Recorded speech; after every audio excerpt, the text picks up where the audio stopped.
नक्ष धन त्रा। नक्ष होता है पर्पस, आपका उद्देश्य, आपका उद्देश्य क्या है, और त्रा होता है मेथड। तो नक्षत्र मेडिटेशन वो विधि है जो आपके पर्पस को, आपके लक्ष्य को आपको पाने के लिए प्रेरित करती है, और इतना प्रेरित करती है कि आप उस लक्ष्य को एक दिन प्राप्त भी कर लेते हैं। सर, इसी से सूर्य के नक्षत्रों पर आते हैं, कृत्तिका, उत्तर फाल्गुनी और उत्तर आषाढ़। इन नक्षत्रों के लिए क्या बना है, इनका सोल पर्पस? कृत्तिका में कार्तिकेय पैदा हुए, तो उसके पीछे कहानी भी है। कहानी ये है कि एक तारकासुर नाम का दैत्य था, वो बड़ा भक्ति की उसने, ब्रह्मा जी को बहुत प्रसन्न किया। ब्रह्मा जी ने प्रसन्न होकर बोला कि वरदान मांगो, क्या मांगते हो? उसने कहा ऐसा वरदान कि मुझे कोई मार ना पाए। उसने कहा ये संभव नहीं है, मरना तो तय है। उसने कॉम्प्लिकेट किया कि 7 दिन का बच्चा मुझे मारे तो ठीक है। अब 7 दिन का बच्चा, 7 दिन का बच्चा कहाँ से आएगा? 7 दिन का बच्चा तो आएगा नहीं। सर, इसी से शनि के नक्षत्रों पर आते हैं, पुष्य, अनुराधा और उत्तर भाद्रपद। पुष्य नक्षत्र जो है बड़ा इंपॉर्टेंट है। पुष्य नक्षत्र जो है, इसका जो स्वामी है वो तो शनि है, लेकिन इसका जो प्रिसाइडिंग डिएटी है, जो इसका देवता है, वो बृहस्पति है। तो यहाँ पर हमको बृहस्पति भी मिलता है और शनि मिलता है, और इस नक्षत्र में राम भगवान पैदा हुए।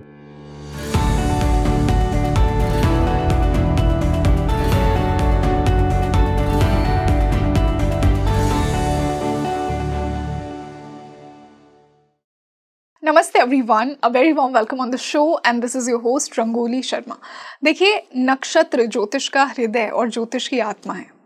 वैदिक ज्योतिष नक्षत्र पर इतना फोकस करती है कि आपकी पर्सनालिटी, आपका सोल पर्पस, आप क्या यहाँ अचीव करना है, ये सब आपके नक्षत्र आपको बता सकते हैं। आज का पॉडकास्ट थोड़ा अलग है, नक्षत्र के ऊपर ही है, हर नक्षत्र के लिए बहुत बेनिफिशियल है।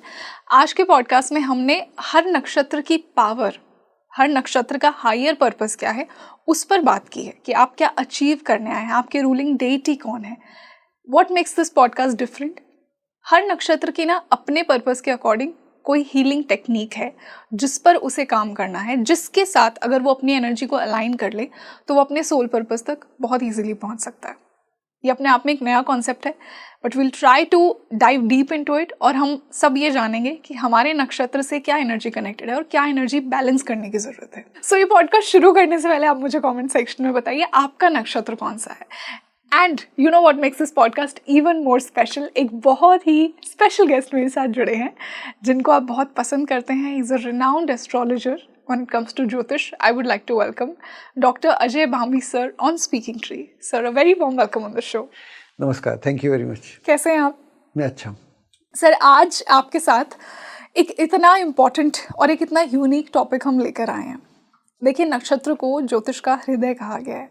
पूरा वैदिक ज्योतिष नक्षत्र उसकी फाउंडेशन है। हमारी राशि, हमारा चंद्रमा जिस नक्षत्र में है, बहुत हद तक वो हमारी पर्सनालिटी को डिस्क्राइब करता है। आपने मुझे एक नए टर्म से इंट्रोड्यूस किया है, नक्षत्र मेडिटेशन। एंड ट्रस्ट मी कि आज का पॉडकास्ट हर नक्षत्र के लिए बहुत इंपॉर्टेंट होने वाला है, क्योंकि देखिए, आपके नक्षत्र के अनुसार आप कौन सी मेडिटेशन के लिए बने हैं। आज कुछ हम ऐसी बात करने वाले हैं। I am personally very excited for it. तो सर, पहले मैं इसी से शुरुआत करूंगी कि एग्जैक्टली नक्षत्र मेडिटेशन है क्या, फिर हर नक्षत्र किस प्रकार ये मेडिटेशन करे so that they align with the energy with the best. देखिए, ज्योतिष में जो है नक्षत्र बड़ा इम्पोर्टेंट होता है। नक्षत्र से जो हम जानते हैं, नक्षत्र से व्यक्ति का नाम होता है। जिस नक्षत्र के चरण में पैदा होता है उस अक्षर से उसका नाम होता है जी। जैसे आपका नाम रंगोली है तो आपकी राशि तुला होना चाहिए। तो वहाँ से एक पहले नाम पैदा हुआ, फिर उसके साथ राशि तय हुई कि तुला है या कौन सी राशि, एग्जाम्पल के लिए बोल रहे हैं।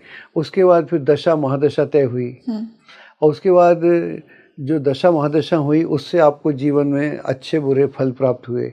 फिर जब आपकी विवाह होगा तो उसमें विवाह में फिर नक्षत्र का काम आएगा। तो नक्षत्र हमारे यहाँ जितने भी षोडश कर्मा होते हैं जी, बचपन से लेकर, जैसे गर्भाधान से लेकर मृत्यु तक षोडश कर्म होते हैं, उस सब में जो प्राइमरीली सबसे इम्पॉर्टेंट एंटिटी है वो आपका नक्षत्र है। हालांकि लोग इसे राशि से कनेक्ट करते हैं, लेकिन राशि नहीं है।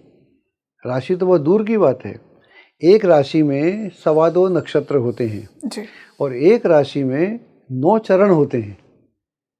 एक नक्षत्र जो है वो 13.20 डिग्री का होता है, और इसका मतलब हुआ 30 डिग्री में 2.25 नक्षत्र हुए, और हर नक्षत्र के 4 भाग होते हैं। इसलिए एक राशि को हम 9 भागों में बांट सकते हैं।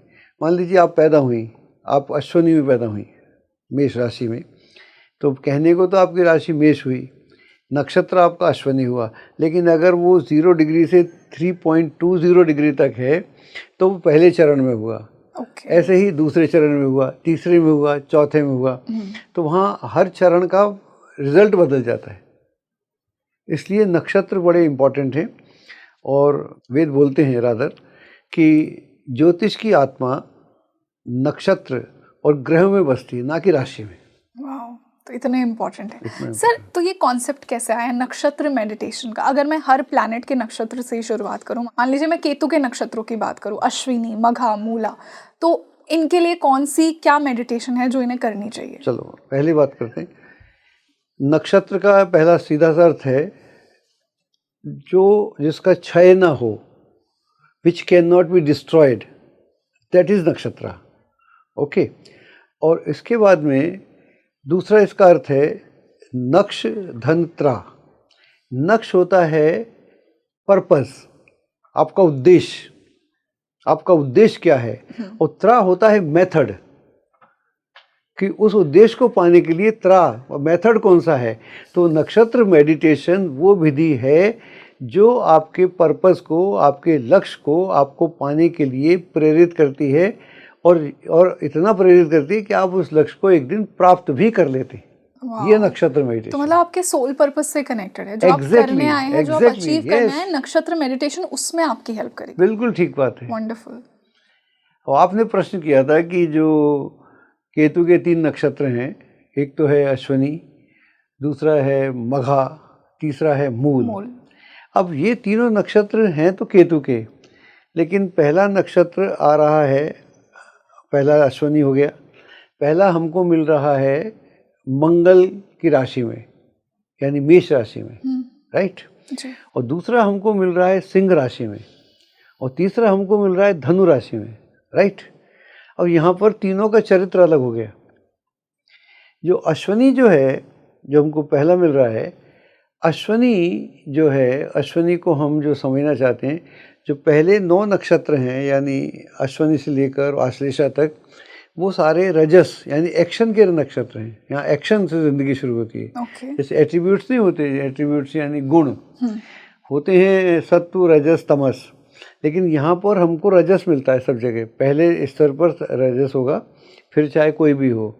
ऐसे ही जब हम सिंह राशि में आएंगे, मघा वाले में, तो वहाँ हमको पहले में तमस मिलेगा, डलनेस, और जब हम धनु में जाएंगे यानी मूल में जाएंगे, तो वहाँ पर हमको मिलेगा सत्व।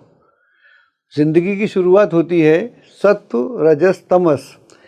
ज्योतिष बोलता है जीवन की शुरुआत होती है रजस, तमस और सत्व, यानी रजस मीन्स एक्शन, तमस मीन्स डलनेस, सत्व मीन्स प्योरिटी, ट्रूथफुलनेस। ओके, तो अगर जैसे बच्चा भी अगर जीवन में आता है तो पेट में लात मार के आता है माँ के, क्लियर। जैसे बोलते हैं बिग बैंग हुआ, विस्फोट हुआ, या भगवान बोलते हैं, शिव बोलते हैं, एको हम द्वितीयो नास्ति, मैं अकेला हूँ, मुझे किसी की ज़रूरत नहीं है। इसलिए बहुत लंबे समय तक इस दुनिया में जीवन की शुरुआत नहीं होती। बोलते एको हम द्वितीयो नास्ति, मुझे दूसरे की ज़रूरत नहीं है।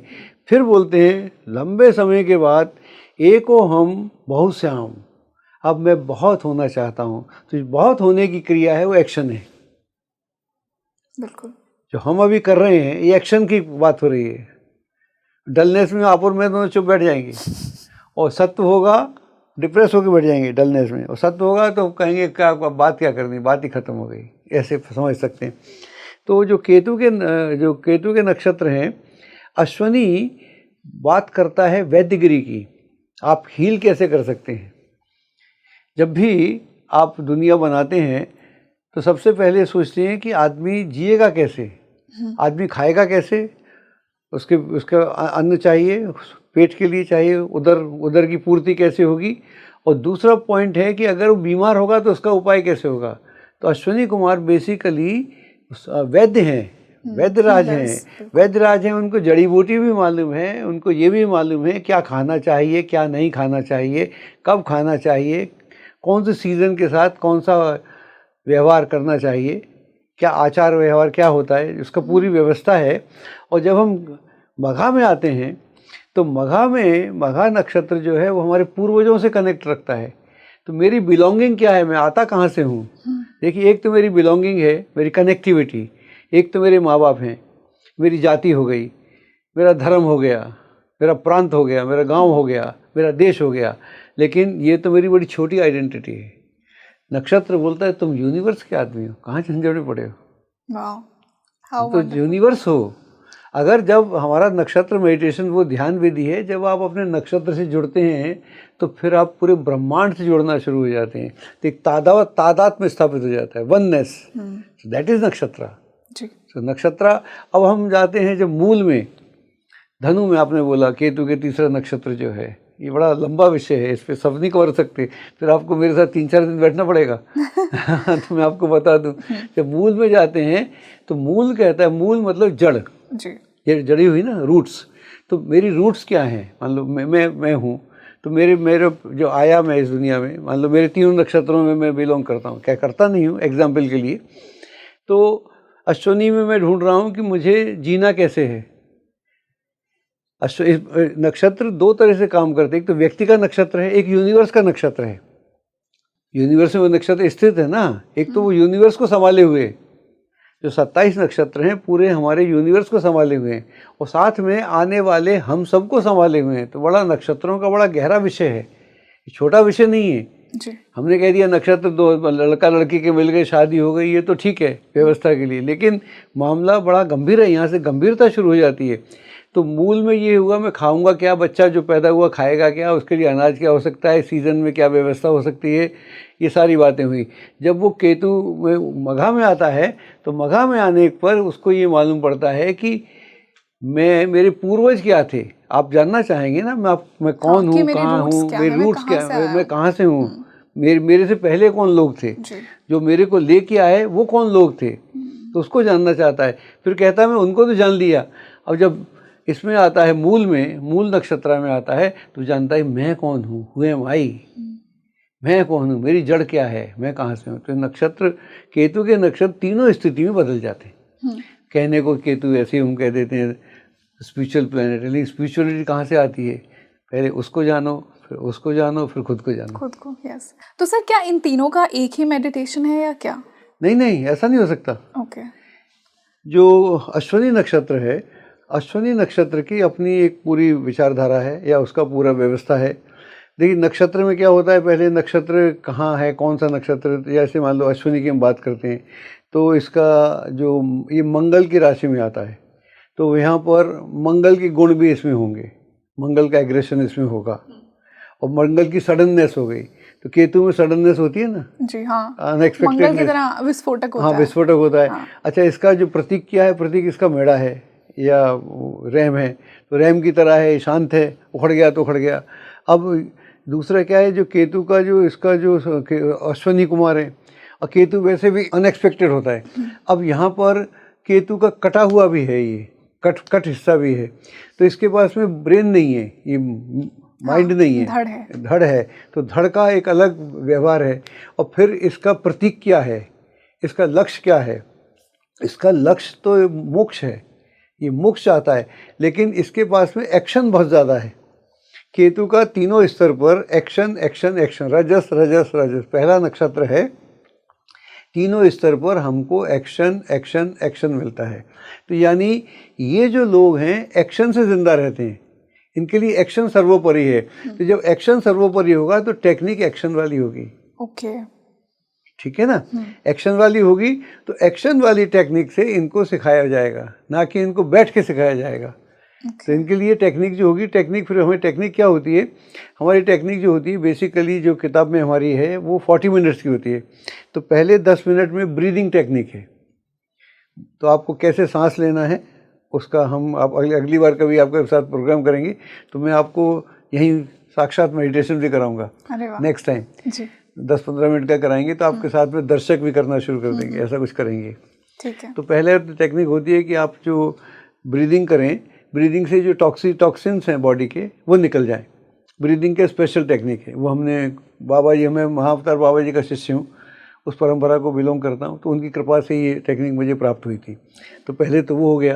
और दूसरा जो इसका वो है कि आपके जो बॉडी को मैं कैसे क्योर करूँ, मैं अपनी बॉडी को कैसे प्योरीफाई करूँ, या मैं अपनी बॉडी को कितना बीमारियों से मुक्त करूँ, या मैं बॉडी को कैसे रिजुविनेट करूँ। तो मैं उसको रिजुविनेट करूँ।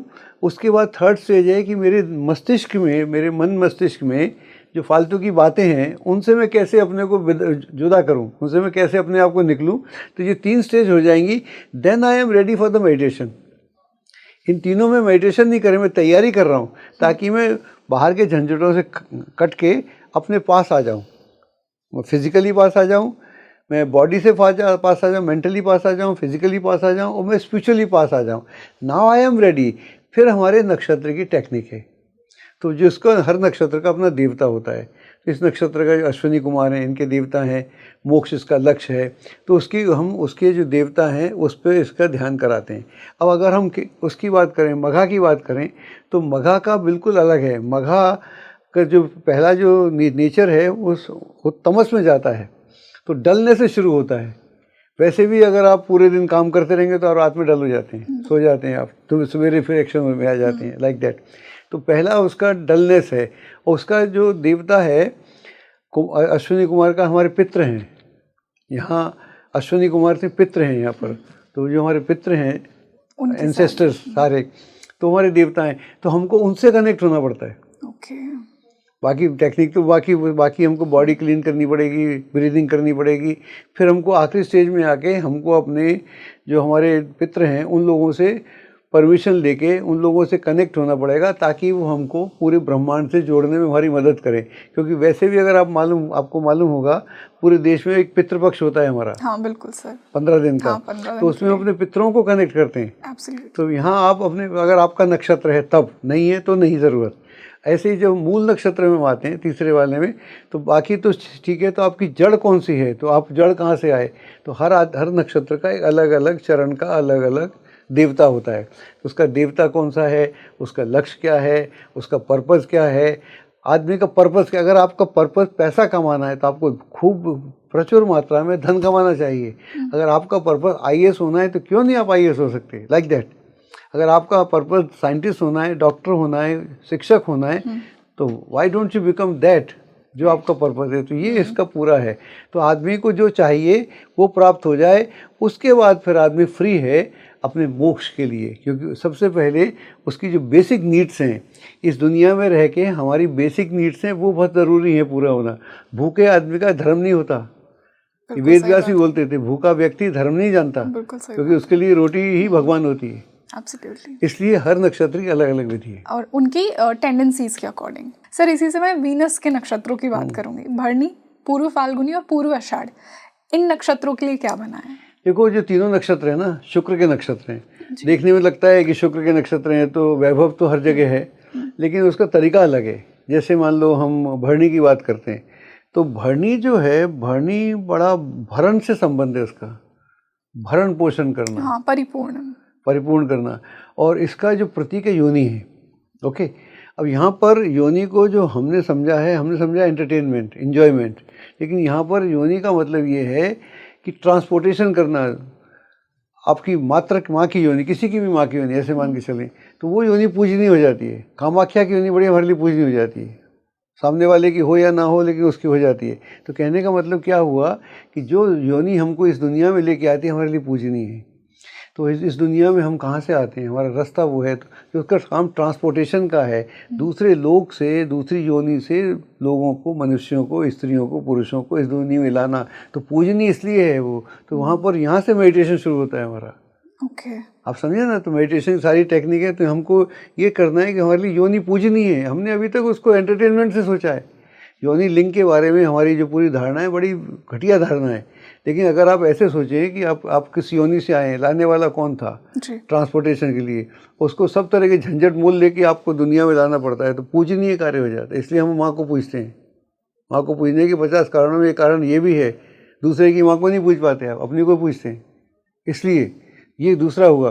जब जब उसमें आते हैं पूर्व फाल्गुनी में आते हैं, तो यहाँ पर जो उसका देवता है वो कहता है कि जो हेवनली लोक है, जो स्वर्ग लोक है, वहाँ पर एक शांति कैसे क्रिएट की जाए, वहाँ शांति कैसे क्रिएट की जाए, उस पृथ्वी पर इंजॉयमेंट कैसे लेके आया जाए, और ऐसा इंजॉयमेंट एस्थेटिक हो। जैसे आपने स्टूडियो को बहुत खूबसूरत बना के रखा है, हम उसको सिर्फ सेक्स से जोड़ते नहीं हैं। तो मतलब एक जो एस्थेटिक ब्यूटी होती है, जो वातावरण की ब्यूटी होती है, एक शाम की ब्यूटी होती है। अब सूर्यास्त आप देख रहे हैं, सूर्योदय देख रहे हैं, उसकी सुंदरता है, या एक बगीचे में आप बैठे हुए हैं, तो इस तरह के माहौल जो आप एक बहुत सुंदर सा घर बनाते हैं, बाग बगीचा बनाते हैं, उसकी ऐसी बात करता है। फिर वो बोलता है जो पूर्वाषाढ़ा में आते हैं तो कहता है कि ये तो आपने कर लिया, अब आप उस लोक की बात करो। ये तो आपने भुगत ही लिया, आपने यू एंजॉयड ऑल एवरीथिंग, वो तो हो गया आपका। अब आप अपनी मुक्ति की बात करो, हंसते हंसते, गाते गाते, डांस करते करते, गीत गाते हुए। तो इस तरह की बात करता है। तो अलग अलग टेक्निक हो जाती है नक्षत्र की। सर, इसी से सूर्य के नक्षत्रों पर आते हैं, कृत्तिका, उत्तर फाल्गुनी और उत्तर आषाढ़। इन नक्षत्रों के लिए क्या बना है, इनका सोल पर्पस क्या है? देखो, जो कृत्तिका है, कृत्तिका में कार्तिकेय पैदा हुए थे। कृत्तिका में कार्तिकेय पैदा हुए, तो उसके पीछे कहानी भी है। कहानी ये है कि एक ताड़कासुर नाम का दैत्य था, वो बड़ा भक्ति की उसने, ब्रह्मा जी को बहुत प्रसन्न किया। ब्रह्मा जी ने प्रसन्न होकर बोला कि वरदान मांगो, क्या मांगते हो? उसने कहा ऐसा वरदान कि मुझे कोई मार ना पाए। उसने कहा ये संभव नहीं है, मरना तो तय है। उसने कॉम्प्लिकेट किया कि 7 दिन का बच्चा मुझे मारे तो ठीक है। अब 7 दिन का बच्चा, 7 दिन का बच्चा कहाँ से आएगा? 7 दिन का बच्चा तो आएगा नहीं। बड़ा संकट हो गया।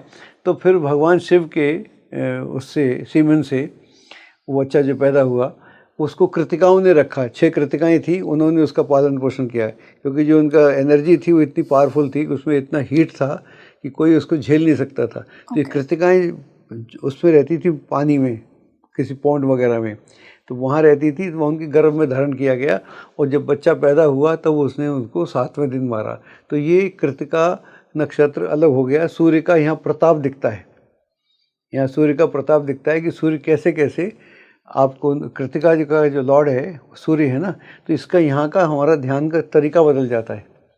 जब हम ध्यान कराते हैं हर नक्षत्र का, नक्षत्र तो लॉर्डशिप एक है, सूर्य लॉर्ड है, लेकिन उसका पूरा तरीका अलग है। अगर हम दूसरे की बात करते हैं, जब हम बात करते हैं उत्तराषाढ़ा की, राइट, उत्तराषाढ़ा जो नक्षत्र है, वो नक्षत्र जो है, वो नक्षत्र देवताओं का नक्षत्र है। और उत्तराषाढ़ा नक्षत्र में ही भगवान शिव की बारात निकली थी। ओके। हाँ, तो उस नक्षत्र जी, इतना नक्षत्र का इम्पोर्टेंस है। तो नक्षत्र का अपने आप में इम्पोर्टेंस हो जाता है। वो नक्षत्र था जो संहार करता है, उसमें पैदा होने वाला कार्तिकेय तो शिव जी के पुत्र ही है ना, तो उनका तो अपना व्यक्तित्व है। वहाँ पर शिव की बारात निकली थी, वहाँ से शुरुआत होती है जीवन की एक नए तरीके की, शिव के जीवन की शुरुआत होती है। शिव का विवाह एक अपने आप में उत्सव है, तो अलग तरह का उत्सव हमको वहाँ देखने को मिलता है। तो ये हम वहाँ अलग तरह से उसको समझने का प्रयास करते हैं। जब हम इसको उत्तरा भाद्रपदा में जाते हैं, उत्तरा भाद्रपदा में जाते हैं, तो वो कहता है कि आप अपने को कैसे शुद्धिकरण कर सकते हैं, क्योंकि वहाँ पर जो हमको वो मिलता है, एट्रीब्यूट मिलता है, गुण मिलते हैं, वो सत्व से शुरू होता है। तो वो सत्वता की, प्योरिटी की बात करता है कि अब आप, ये तो आपने कार्तिकेय ने जो किया था किया, शिव ने जो किया था, तुम क्या कर रहे हो, अब तुम्हारी जिम्मेदारी है। तो how can you purify yourself? तो नक्षत्रों का पूरी दुनिया बदल जाती है। बिल्कुल सर। इसी से चंद्रमा के नक्षत्रों पर आते हैं, रोहिणी, हस्ता, श्रवण, श्री कृष्ण का जो नक्षत्र है वो बहुत इम्पोर्टेंट नक्षत्र है, और ये तीसरा नक्षत्र होता है, बहुत ही इम्पोर्टेंट नक्षत्र है। और इसमें भगवान कृष्ण पैदा हुए थे, अगर आपको याद हो तो। जी बिल्कुल। तो ये नक्षत्र बहुत अच्छा है। इस नक्षत्र के बारे में क्या लिखा हुआ है शास्त्रों में? लिखा हुआ है कि रोहिणी और रोहन, रोहन जो है वो एक रेडिश गॉड है या रेडिश देवता है। वो सूर्य की तरह है, बिल्कुल लाल सूर्य की तरह है। और उसको रोहिणी की ज़रूरत है। रोहिणी जो है वो मैनिफेस्टेशन के लिए बनी हुई है। वो वर्ल्ड मैनिफेस्ट करती है, पूरी वर्ल्ड को, दुनिया को मैनिफेस्ट करती है। और रोहन इतना पावरफुल है कि जब इसके साथ मिलता है, वो रोहिणी के साथ मिलता है, तो एक अलग तरह की दुनिया, वो उसके बारे में कहा गया है शास्त्रों में कि वो स्वर्ग बनाता है, पृथ्वी बनाता है। ना केवल बनाता है बल्कि उन दोनों को मजबूत करता है। और रोहिणी उसके लिए प्लेटफॉर्म क्रिएट करती है एज ए स्त्री। इसीलिए जब भगवान कृष्ण आते हैं तो रोहिणी ने उनके लिए एक प्लेटफॉर्म क्रिएट किया था। वरना महाभारत एक ऐसा आदमी, एक ऐसा व्यक्ति, अगर हम नॉर्मल से बात करें, जो ग्वाला था, जिसके बारे में कौरव लोग हर तरह की इल्ज़ाम लगाते रहते हैं, वो छोटी सी स्थिति से निकल के कितनी बड़ी महाभारत करा के और महाभारत में गीता का दर्शन करा के एक मुक्ति की बात करते हैं। तो एक अलग सा माहौल है। आप कल्पना कीजिए कि ये सारे काम न रोहिणी में ही पॉसिबल हो सकते थे। तो रोहिणी में इतनी एनर्जी है, उसको इस्तेमाल किया जाए, ये रोहिणी है। जब हम बात करते हैं हस्त की, तो हस्त की बात करते हैं तो हस्त का मतलब ये है कि एक हाथ वो प्रभु का हाथ भी हो सकता है, वो किसी का हाथ भी, हीलर का हाथ भी हो सकता है, हीलर का हाथ भी हो सकता है, वो ब्रह्म का हाथ हो सकता है। वो हाथ है जो सबको कंट्रोल कर रहा है, या नरिश भी कर रहा है, नरिश कर रहा है सब। नरिशमेंट के, मून के सारे नक्षत्र नरिशमेंट के नक्षत्र हैं। हाँ, हीलिंग से एसोसिएटेड, हीलिंग के, तो वो क्या नाम है, तो हीलिंग कर रहा है और आपको शांति दे रहा है। आप कह रहा है कि आपको हीलिंग कर सकते हैं। जब आप हील कर सकते हैं तो अपने सारे गमों को हील कर सकते हैं और जो आपको प्राप्त करना है उसमें प्राप्त कर सकते हैं। तो यहाँ हमारी नक्षत्र विधि इस तरह से काम आती है। अब हम चलते हैं श्रवण पे। श्रवण का मतलब होता है सुनना। आपने अगर ब्रह्मनाद सुना हो या सुन सकें तो आप कमाल कर सकते हैं। तो ये नाद सुनना, इस दुनिया में जो साइंटिस्ट बोल रहे हैं नासा के कि सूर्य से ओम की आवाज़ आती है। सुनता कौन है? वो सुनता है जिसका कनेक्शन हो। हर आदमी नहीं सुनता। तो श्रवण की बात करता है। जो सुन सकता है वो कुछ भी कर सकता है। अधिकतर लोग सुनते नहीं हैं। आप मेरी बात सुन रही हैं तो आप समझ पा रही होंगी। दो आदमी बोल रहे होते हैं, एक आदमी ख़त्म नहीं करता, दूसरा चालू बढ़ जाता है बीच में। हम सुन नहीं रहे। जो सुनने की शक्ति आ जाए, सुनने की कला आ जाए तो आप कमाल कर सकते हैं। तो यहाँ से हमारे मेडिटेशन की टेक्निक एकदम अलग होती है कि सुनना कैसे। अगर आप सुन सकते हैं फिर आप हर बात का उत्तर भी दे सकते हैं और हर समस्या का उत्तर भी पा सकते हैं। Wonderful sir. इसी से मंगल के नक्षत्रों पर आते हैं। मृगशिरा, चित्रा और धनिष्ठा, मार्स के ये 3 नक्षत्र हैं। ये किस पर्पस के लिए बने और इन्हें क्या मेडिटेशन करना चाहिए? देखो, जो हम मृगशिरा की बात करते हैं तो मृगशिरा जो होता है एक हिरण होता है, 12 सिंगा, तो उसके सींग होते हैं, मृग होता है। तो मृग के सींग वो अपने आप में इतनी ब्यूटीफुल होते हैं कि जो ब्यूटिफिकेशन है उसका, वो अपने आप अगर अपने से ना जुड़े, बोलते हैं ना, जो सिंह हिरण होता है वो अपने पैरों को तो कंडेम करता है, वो सींगों को बुराई करता है और सींग उसके फंसा देते हैं। सुना होगा आपने कभी कहानी में, सींग फंसा देते हैं, वो पैरों से भगाते रहते हैं, पैर उसकी जान बचाते रहते हैं। तो अगर वो मृग के ऊपर सींग, मृगशिरा, अगर मृग के ऊपर सींग हैं तो वो आदमी को अगर उसका प्रयोग ठीक से करना चाहे, अपनी ब्यूटिफिकेशन को ठीक कर सके, तो वो अपनी ज़िंदगी की हर समस्या का हल कर सकता है। अगर वो अपनी समस्याओं को समझ सके, समस्याओं को उथलेपन से ना देखे, गहरेपन से देखे, तो अपनी समस्याओं का, किसी भी समस्या का हल प्राप्त कर सकता है। उसका जो भी उद्देश्य हो, उस उद्देश्य को सामने रख के अगर उसके ऊपर नियमित, अनुशासित होकर कार्य करता है तो वो किसी भी उद्देश्य को पा सकता है। तो ये हमारी मेडिटेशन टेक्निक रहती है कि आप अपने उद्देश्य को कैसे आसानी से प्राप्त कर सकते हैं। तो इसमें मृगशिरा वालों को अपनी ब्यूटी पर फोकस करना होता है। उसको पूरा टेक्निक अलग है, लेकिन आपको अपने पर्पस पे, आपके उद्देश्य पे, आपका उद्देश्य क्या है। मान लो आप IAS होना चाहते हैं, आप एक साइंटिस्ट होना चाहते हैं, आप विदेश जाना चाहते हैं, अरबपति खरबपति होना चाहते हैं, तो उद्देश्य है। उसके लिए अनुशासन कैसा चाहिए, तैयारी कैसी चाहिए, प्रेपरेशन। अब मृगशिरा। और दूसरा जब चित्रा पे हम आते हैं, चित्रा पे जब दूसरे वाले चित्रा पे आते हैं, तो चित्रा का मतलब ये होता है, उसके चित्र, आपका चित्र, आपको अपना चित्र मालूम है? आपने अपनी फ़ोटो देखी कैमरे में, कैसे लगते हो? कि आपने अंदर को, अपने अंदर भीतर जाके देखा, आपने बाहर से देखा? हर आदमी मिरर में, शीशे में अपने बाहरी स्वरूप को देख रहा है। चित्रा बोलता है अपना, आपका भीतरी स्वरूप क्या है। और सारी समस्याएं भीतरी स्वरूप से हैं। बाहरी स्वरूप में तो हर कोई अच्छा हो जाता है, आप मेकअप करके कुछ भी अच्छे हो सकते हैं, अपने बाल बढ़िया से बना के आप सुंदर लग सकते हैं, लेकिन क्या आप भीतर से सुंदर हैं?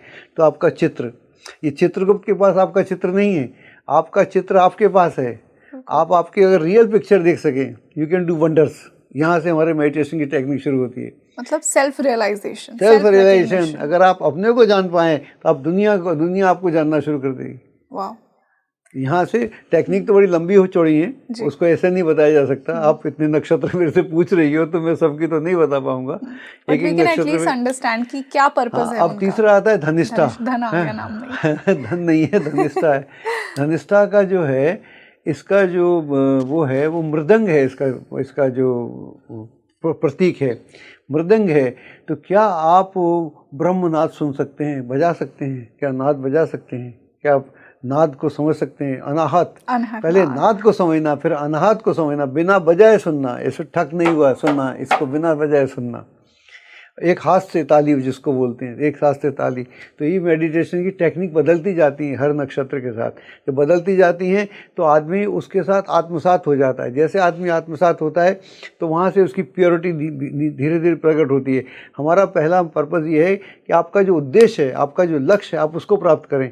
जब तक आपका लक्ष्य प्राप्त नहीं होगा, आप इसके बाद अपनी ऊपर की यात्रा नहीं शुरू कर सकते। क्योंकि मैंने बोला कि भूखे भजन न होए गोपाला, ये धरिए तेरी कंठी माला। बोलते हैं, नहीं बोलते हैं? तो भूखे भजन नहीं होता। और जब आप हर तरह से संपन्न होते हैं, फिर आपको समझ में आता है कि मेरा लक्ष्य क्या है, मोक्ष भी कुछ है। Correct sir. इसी से मैं राहु के नक्षत्रों पर अब आना चाहूंगी, आर्द्रा, स्वाति और शतभिष। देखिए, आर्द्रा जो है, आर्द्रा नक्षत्र बड़ा इम्पोर्टेंट नक्षत्र है। और आर्द्रा के साथ में एक कहानी भी जुड़ी है, और तारकासुर की कहानी इससे भी संबंध रखती है। ये भी एक जो मैं पहले सुना रहा था आपको कहानी, उसका भी इससे संबंध है। कार्तिकेय ने तो मारा था, लेकिन आर्द्रा से, वो नक्षत्र से, इसका जो प्लैनेट है, कंसर्न प्लैनेट, वो राहु है।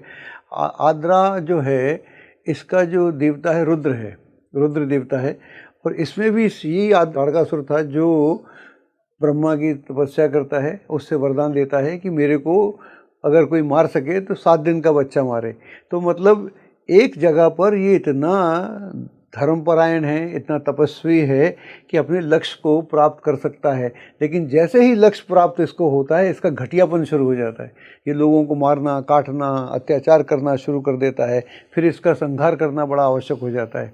तो कहने का मतलब ये हुआ कि अगर आर्द्रा वाला व्यक्ति अपने गुणों का दुरुपयोग करेगा तो उसका सत्यानाश हो जाएगा। अगर उसका सदुपयोग करेगा तो कुछ भी प्राप्त कर सकता है। आर्द्रा का एक और दूसरा अर्थ होता है आपका ब्रेन। ब्रेन भी आर्द्र होता है ना, पेट होता है ना, पैसा होता है ना, कनेक्ट होता है, वो अपने आप से जुड़ा रहता है। तो ब्रेन का, माइंड का, ब्रेन का सारी थिंकिंग हमारी माइंड ब्रेन से होती है। आप उसका कैसे बढ़िया से उपयोग करते हैं। अगर आप उसका बढ़िया से उपयोग करते हैं तो आप कुछ भी कर सकते हैं। तो पहला हमारा हुआ आर्द्रा, दूसरा हुआ स्वाति। स्वाति जो है, स्वाति आप कहते भी हैं ना कि एक वो जो सीप है वो अपना उस स्वाति नक्षत्र का इंतज़ार करती है कि वो आए, उसके बाद में उसमें जो आएगा तो वो जो मोती बनेगा। हाँ, बिल्कुल मोती बनेगा। सांप भी वेट करता है कि उससे मेरे को जहर मिलेगा। तो हर आदमी की अपनी भी तलाश है। एक आदमी एक मोती जो है, मोती शुद्ध मोती होने की तैयारी कर रहा है, और दूसरा जो है वो जहर की तैयारी कर रहा है। तो सवाल ये है कि राहु के नक्षत्रों में नेगेटिविटी तो देखने को मिलेगी। अगर आप उस नेगेटिविटी को अलग रख सकें तो राहु जैसा नक्षत्र कोई होता नहीं है, इससे बढ़िया नक्षत्र नहीं होता। रियली राहु का नक्षत्र इतने पावरफुल होते हैं? बहुत पावरफुल होते हैं। अब हम करते हैं सतभिषा की बात। तो सतभिषा में 100 तारे होते हैं। ओके। सतभिषा और 100 तारे होते हैं, और इसको वैद्यराज भी बोलते हैं। अच्छा, ये भी हीलिंग, जैसे हीलिंग करता है। अश्विनी हीलिंग करता है। करेक्ट, ये भी हीलिंग करता है। वो केतु का नक्षत्र है, राहु का नक्षत्र है, दोनों कनेक्ट हैं। ओके, दोनों कनेक्ट है ना, क्योंकि दोनों ने जहर पिया था ना, सॉरी अमृत पिया था ना, जहर पाने अमृत और जहर से निकलने के लिए अमृत पिया था ना दोनों ने, इसलिए उनका इस तरह का हुआ। तो कई बार जबान भी पलट जाती है ना लंबा बोलने से। तो यहाँ पर ये हमको देखने को मिलता है। करेक्ट। तो सतभिषा मतलब जो सतभिषा में विवाह हो जाते हैं इस नक्षत्र में। ओके, तो ये विवाह का नक्षत्र, विवाह का नक्षत्र है, इसमें हो जाते हैं। तो कहने को राहु का नक्षत्र है, लेकिन शुद्ध नक्षत्र है, इसलिए वहाँ हो जाते हैं। और सर यूजुअली मैंने जो भी शतभिषा वाले लोग देखे थे, वेरी पावरफुल पीपल, बहुत फेम, बहुत पावर होती है उनके पास। सही बात है। मेरा गुरु भी सतभिषा में। बृहस्पति सतविशा नक्षत्र में, तो ठीक है वो। Makes sense. It just justifies what I just said, right? Yes. Ji. Sir इसी से गुरु, आपने जुपिटर की ही बात की, जुपिटर के नक्षत्रों पर आते हैं पुनर्वसु, विशाखा और पूर्व भाद्रपद। जिन लोगों के ये नक्षत्र हैं उनका क्या कनेक्शन है? देखो, पुनर्वसु का मतलब होता है, वसु जो थे 8 वसु हैं, 8 वसु यानी 8 सूर्य हैं, 8 सूर्यज हैं। तो सूर्य में क्या होता है? प्रकाश होता है। तो पुनर्वसु, पुनः वसु, प्रकाश और आओ, प्रकाश और आओ, पुनर्वसु, प्रकाश आओ, मेरी ज़िंदगी में प्रकाश आए, मेरी ज़िंदगी में सुख आए, मेरी ज़िंदगी में संपत्ति आए, मेरी ज़िंदगी में शांति आए। तो पुनर्वसु, मेरे पास और आओ। तो इसकी कल्पना करता है व्यक्ति, कल्पना करता है कि मेरे पास सुख, समृद्धि, शांति, मोक्ष सब कुछ आए जो मुझे ज़िंदगी में चाहिए। इसलिए बृहस्पति इसका स्वामी है। तो ये बहुत शाइनिंग सोल्स होती हैं। तो इसके लिए हमारा मेडिटेशन अलग तरह से होता है कि आप कैसे अपने को शुद्ध और सुचरित्र बना सकते हो। तो ये सारा है। दूसरा आपने बोला विशाखा। विशाखा जो है, विशाखा बोलता है कि यहाँ पर मेरे अंदर जो भी नेगेटिविटी है उसको कैसे दूर करूं, इसका मेरे को विधि बताओ। और इसके विधि बताने के साथ ही मैं अपने को और बेहतर कर सकूं, मैं अपने को शुद्ध कर सकूं, मैं अपने को अच्छा कर सकूं और मैं जीवन में एक सुख समृद्धि ला सकूं। मैं अपनी ज़िंदगी में जो करूं सो करूं, मैं सामने वाले लोगों की ज़िंदगी में, जिनको मैं जानता हूं तो ना जानता हूं तो उनकी ज़िंदगी में भी सुख समृद्धि में कैसे ला सकूँ, उसके लिए मैं प्रयास करूँ। पूरा भाद्रपदा आखिरी के 3 नक्षत्रों में आता है और ये जो है मीन राशि में मिलता है। अपनी राशि में चले गए तो अपनी राशि में जाने से इसमें और भी शुद्धता आ जाती है। और तो ये आपको बताया है पूर्व भाद्रपदा यानी उत्तरा भाद्रपदा से पहले की स्थिति में जो संकेत आ रहे हैं कि संकेत अच्छे आ रहे हैं। अब जो नेगेटिविटी ख़त्म हो रही है और पॉजिटिविटी के संकेत आ रहे हैं।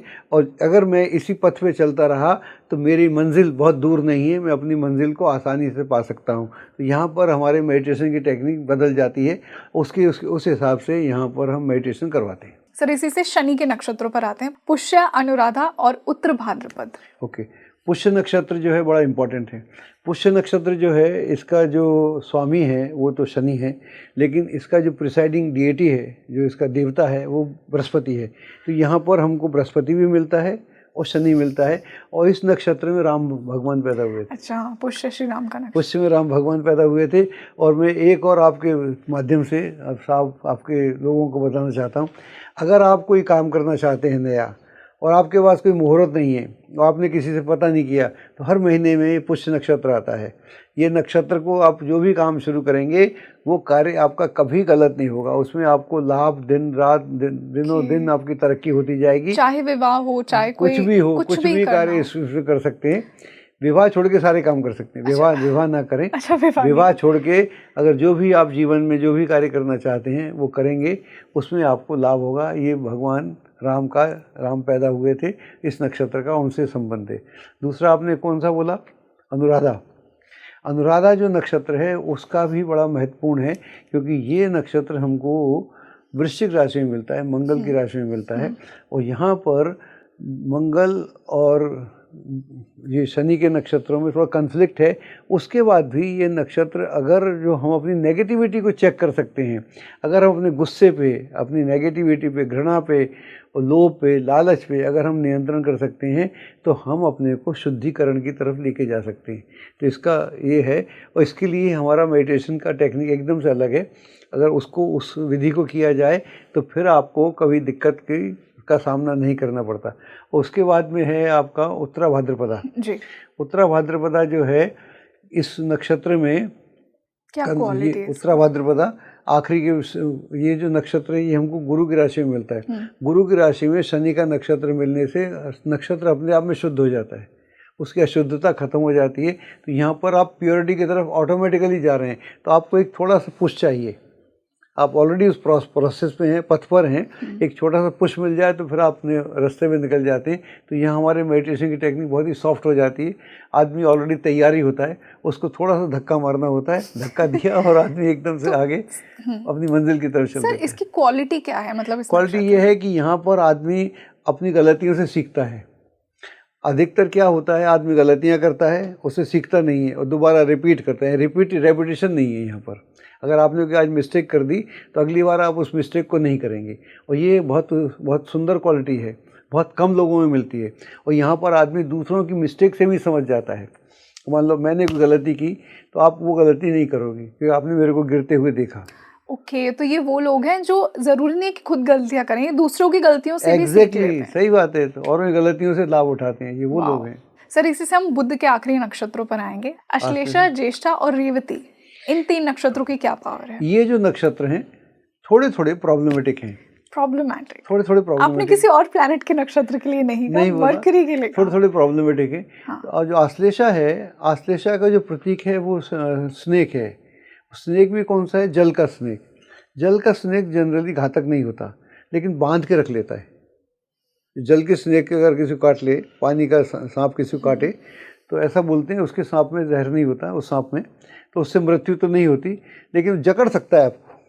वो जकड़ ले तो आप फंस जाते हैं। तो इस तरह इस नक्षत्र के लोग जकड़े जाते हैं। कभी कभी हम ऐसा बोलते हैं गंडमूल में पैदा हुआ व्यक्ति। हाँ, तो गंडमूल यहीं से पैदा होते हैं। आखिरी चरण में पैदा हो तो वहाँ से गंडमूल की समस्या भी पैदा हो जाती है, क्योंकि ऐसा माना जाता है कि इस नक्षत्र से आदमी जकड़म जाता है, क्योंकि स्नेक का है। मैं आपको एक बात और बता दूं, अगर आपने कभी चाणक्य को पढ़ा हो या सुना हो, तो चाणक्य के ज़माने में विषकन्याओं की बात होती थी। उसने विषकन्याओं का बड़ा प्रयोग किया था युद्ध के लिए। उसकी युद्ध नीति का एक बड़ा भारी हिस्सा विषकन्याएँ थी।